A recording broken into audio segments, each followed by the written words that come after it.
আরে, আলের পাশে কে একজন পড়ে আছে মনে হচ্ছে। কাছে গিয়ে দেখি তো।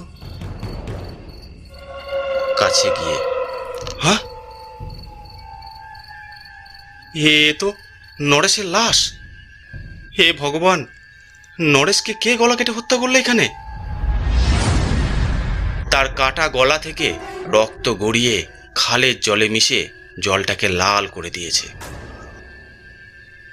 এমন সময় লক্ষ্য করলাম ধান ক্ষেতের মাঝখান থেকে কিছু একটা শব্দ। হ্যাঁ, এক সময় শব্দের তীব্রতা বাড়তে লাগলো। হ্যাঁ, কিসের শব্দ এটা? এখান থেকে চলে যাওয়াই ভালো। বুঝতে পারলাম ধান ক্ষেতের ভিতর থেকে কিছু একটা এদিকে এগিয়ে আসছে।